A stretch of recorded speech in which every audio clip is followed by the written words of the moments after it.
ನಮಸ್ಕಾರ ವೀಕ್ಷಕರೇ, ಮನೆ ರುಚಿ ಯೂಟ್ಯೂಬ್ ಚಾನಲ್ಗೆ ಸ್ವಾಗತ. ಇವತ್ತಿನ ರೆಸಿಪಿ ನಾನು ನಿಮಗೆಲ್ಲ ತೋರಿಸ್ಕೊಡ್ತಾ ಇರೋದು ನ್ಯೂ ರೆಸಿಪಿ ಅಂತಲೇ ಹೇಳ್ಬೋದು. ಇದನ್ನು ಹೆಚ್ಚಾಗಿ ನಾರ್ತ್ ಸೈಡ್ ಅವರು ಈ ಒಂದು ರೆಸಿಪಿನ ಮಾಡೋದ್ರಿಂದ ಸೌತ್ ಸೈಡ್ ಅವ್ರಿಗೆ ಈ ಒಂದು ರೆಸಿಪಿ ಬಗ್ಗೆ ಸ್ವಲ್ಪನೂ ಗೊತ್ತಿರೋದಿಲ್ಲ. ಯಾಕೆಂದರೆ ಇದೊಂದು ನ್ಯೂ ರೆಸಿಪಿ ಅಂತಲೇ ಹೇಳ್ಬೋದು.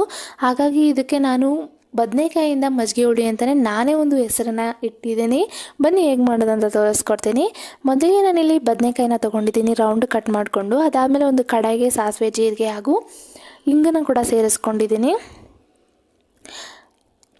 ಇಂಗನ್ನು ಸೇರಿಸ್ಕೊಂಡಾದಮೇಲೆ ನಾನು ಇದಕ್ಕೆ ಸ್ವಲ್ಪ ಈರುಳ್ಳಿ ಹಾಗೂ ಕರಿಬೇವಿನ ಸೊಪ್ಪಿನ ಕೂಡ ನಾನು ಹಾಕ್ಕೊಂಡು ಫ್ರೈ ಮಾಡ್ಕೊತಾ ಇದ್ದೀನಿ. ಈರುಳ್ಳಿನ ಜಾಸ್ತಿ ಫ್ರೈ ಮಾಡ್ಕೊಳ್ಳೋ ಅವಶ್ಯಕತೆಯೇ ಇಲ್ಲ, ಮೀಡಿಯಮ್ ಆಗಿ ಫ್ರೈ ಮಾಡಿಕೊಂಡ್ರೆ ಸಾಕು.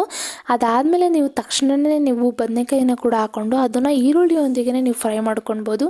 ಈರುಳ್ಳಿಯಲ್ಲಿ ನೀರಿನ ಅಂಶ ಇರೋದ್ರಿಂದ ಬದನೆಕಾಯಿಯೊಂದಿಗೆ ಸೇರಿಕೊಂಡು ಅದು ಒಟ್ಟಿಗೆ ಫ್ರೈ ಆಗೋಗುತ್ತೆ.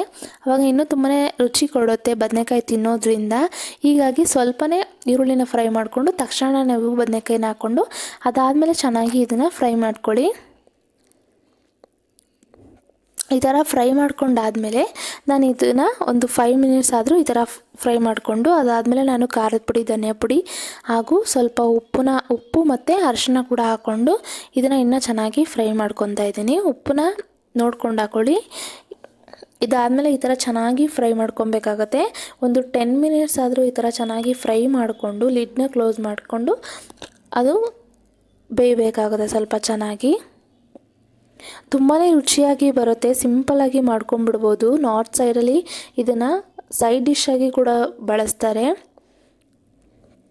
ನೋಡಿ. ಈ ಥರ ಕೊತ್ತಂಬರಿ ಸೊಪ್ಪನ್ನ ಕೂಡ ಹಾಕ್ಕೊಂಡು ನಾನು ಲಿಡ್ನ ಕ್ಲೋಸ್ ಮಾಡ್ಕೊತಾ ಇದ್ದೀನಿ. ಒಂದು 10 ಮಿನಿಟ್ಸ್ ಆದಮೇಲೆ ನಾನು ಲಿಡ್ ಓಪನ್ ಮಾಡಿ ನೋಡ್ತಾ ಇದ್ದೀನಿ ನೋಡಿ. ಈ ಥರ ಚೆನ್ನಾಗಿ ಬೇಯ್ಕೊಂಡಿತ್ತು.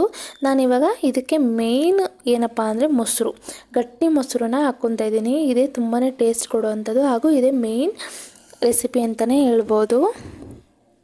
ಈ ಥರ ಚೆನ್ನಾಗಿ ಅದನ್ನು ಮೊಸರೊಂದಿಗೆ ಸ್ವಲ್ಪ ಅದು ಬೇಯಬೇಕು. ಈ ಥರ ಬೆಂದರೆ ರೆಡಿಯಾಗೋಗುತ್ತೆ ನೋಡಿ. ಇದಕ್ಕೆ ಸ್ವಲ್ಪ ನೀರು ಕೂಡ ಆ್ಯಡ್ ಮಾಡ್ಕೊತಾ ಇದ್ದೀನಿ.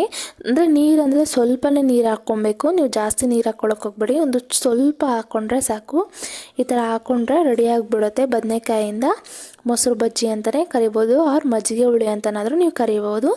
ಮಜ್ಜಿಗೆ ಹುಳಿ ನಾರ್ಮಲಾಗಿ ಎಲ್ಲರೂ ಮಾಡ್ತೀರ ಅಲ್ವಾ, ಅದಕ್ಕೆ ನೀವು ಬದನೆಕಾಯಿನ ಸೇರಿಸ್ಕೊಳ್ಳೋದ್ರಿಂದ ಹೆಚ್ಚಿನ ಟೇಸ್ಟ್ ಕೂಡ ಕೊಡುತ್ತೆ ಹಾಗೂ ಸಿಂಪಲ್ಲಾಗಿ ಮನೆಯಲ್ಲಿ ಮಾಡ್ಕೊಂಬಿಡ್ಬೋದು. ಚಪಾತಿ ಅನ್ನಕ್ಕೂ ಕೂಡ ತುಂಬಾ ಒಳ್ಳೆ ಕಾಂಬಿನೇಷನ್ ಅಂತಲೇ ಹೇಳ್ಬೋದು.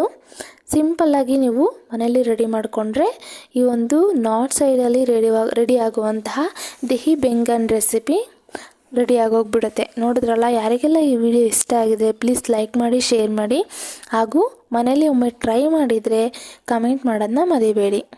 ಸಬ್ಸ್ಕ್ರೈಬ್ ಮಾಡ್ಕೊಳ್ಳಿ. Thank you for watching.